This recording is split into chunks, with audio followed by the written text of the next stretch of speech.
Qué importante es tener fuerza muscular, estar fortalecidos para poder sentirnos bien. Y es que es importante, sí, para vernos guapos, pero también para hacer las cosas más básicas, para levantar las bolsas del súper, sentarnos, levantarnos, acostarnos, hacer las cosas más simples. Por eso es necesario tener una muy buena masa muscular por nuestra salud. Está con nosotros el doctor Luis Elizondo para responder todas las preguntas que ustedes tengan a través del Facebook Live. Muy buenos días, doctor, ¿cómo está? Muchísimas gracias por la oportunidad. Doctor, ¿qué es la masa muscular? Es súper interesante. Bueno, la masa muscular es la cantidad de músculo que tenemos, ¿verdad? Entonces, si uno pudiera sumar todos los músculos, eso va a cantar todo el músculo que tenemos. Lo importante del músculo es que es un tejido muy grande en área y entonces al ser tan grande nos permite cumplir un montón de funciones metabólicas.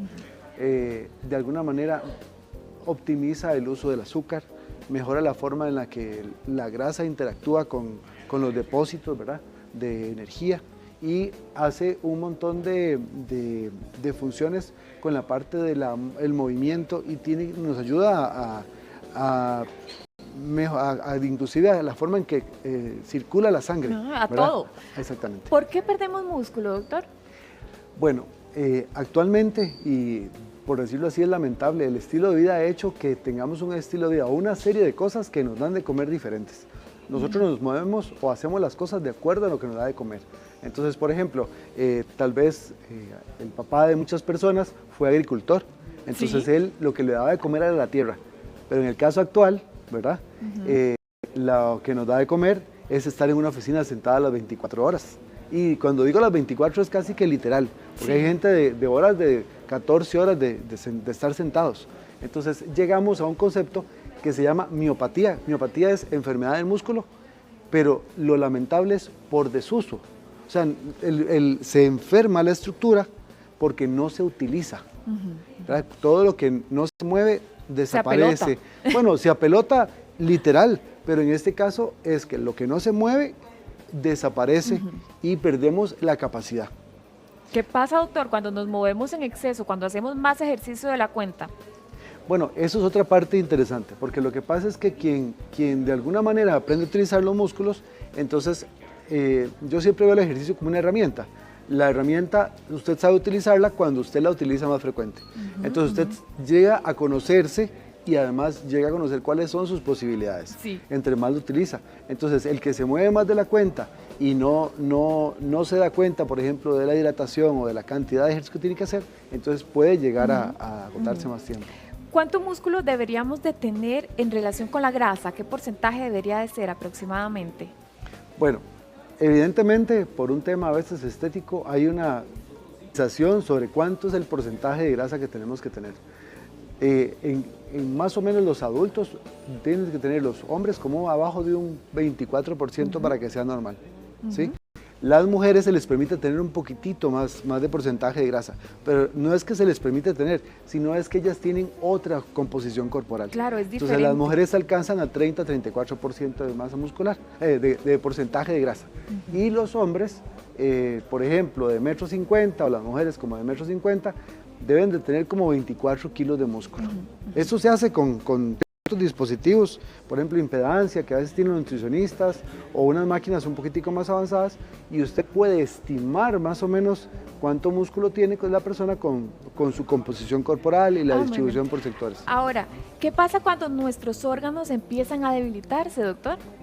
¿Te refieres al músculo? Sí. O bueno, realmente la mayor parte, como les digo, tiene que ver con un poco de que no se utiliza la altura, ¿de acuerdo? Y a veces se piensa que es un gran esfuerzo que hay que hacer para que el músculo se mantenga activo.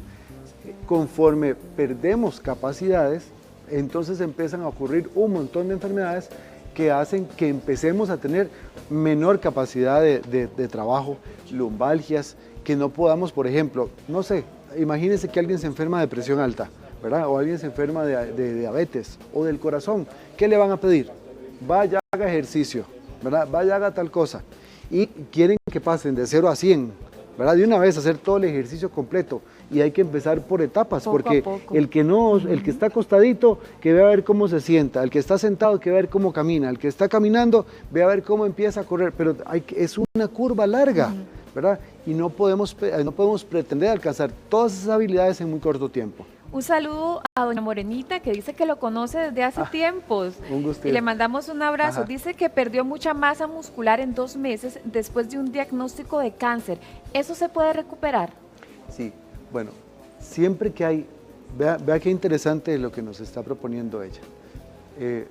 Cuando uno tiene una capacidad funcional, tener cierta cantidad de músculo y vamos a pasar un periodo de enfermedad, o inclusive no solo de enfermedad, de cambios vitales. Sí. Nos mudamos de lugar, hicimos una casa nueva. Entonces, todos vamos a ver que en ese tiempo probablemente nuestra rutina no va a ser igual. No pudimos entrenar, no pudimos comer bien y todo, pero nuestra capacidad funcional nos permite perder un poquitito, ya sea la condición que quiera, y después tenemos que aceptar que existe un proceso, poco a poco, ir moviéndonos despacito, de acuerdo a nuestras capacidades, y a veces si tienen dirección profesional, todavía mejor, ¿verdad? Porque entonces saben cómo hacer mejor la actividad y usar mejor la herramienta. Eso se puede recuperar, pero muchas veces, 2 meses, vea, el músculo yo siempre digo que es el tejido que lo olvida más fácil. Usted al músculo lo entrena 3 años y lo deja en una cama 15 días o lo deja en una situación de vida y pierde probablemente, no sé, 20% del cuidar una músculo. orquídea. Exactamente, como cuidar una nos está orquídea. preguntando si caminar es suficiente o debería de hacer algo más. Bueno, qué bueno que me preguntan, ya Lisbeth. Mire, nosotros los seres humanos estamos muy a gusto cuando nos dan retos pequeños, ¿de acuerdo?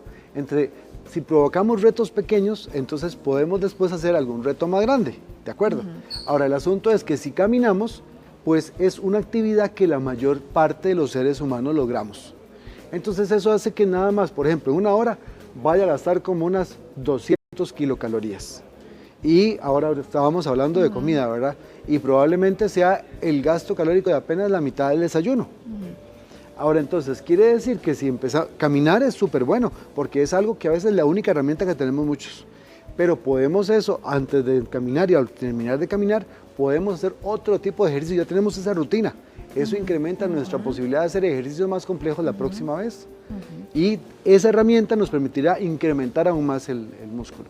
Dice doña Eida si se pueden hacer abdominales, por ejemplo, si tiene la vesícula inflamada y al poco tiempo de una operación de la misma.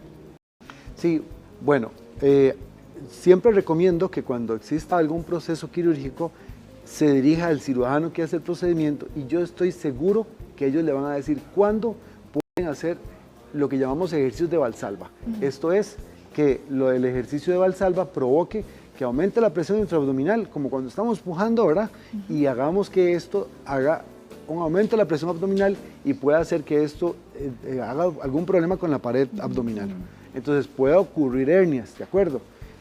No significa, qué bueno que lo pregunta, que cuando uno tiene un proceso quirúrgico aquí, uno puede, aunque sea mover los brazos, mover las piernas.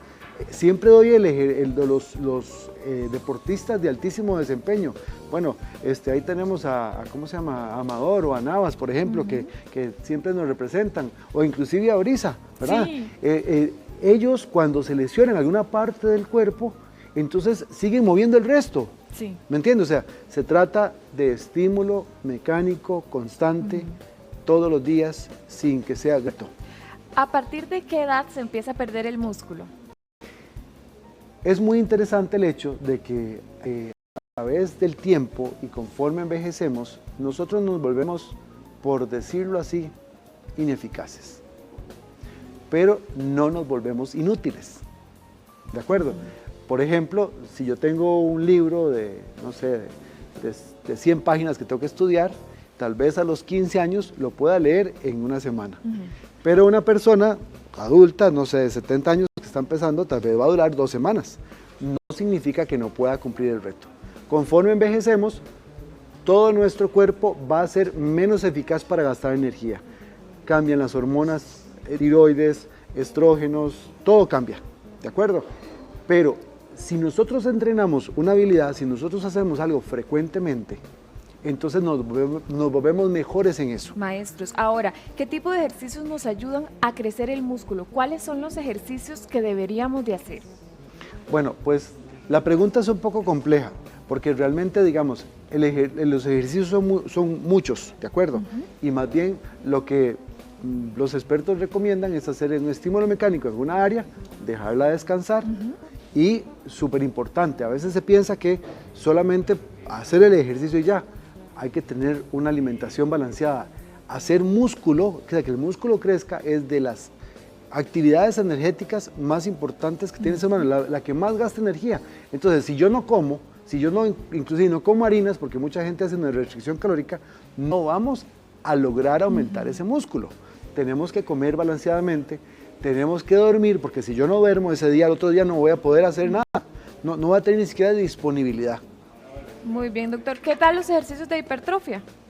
Bueno, también, yo no soy entrenador personal, tampoco soy alguien que esté dando recomendaciones y yo sé que hay muchas personas muy preparadas en Costa Rica para hacer ese tipo de ¿cómo se llama? De entrenamientos y recomendaciones, sí.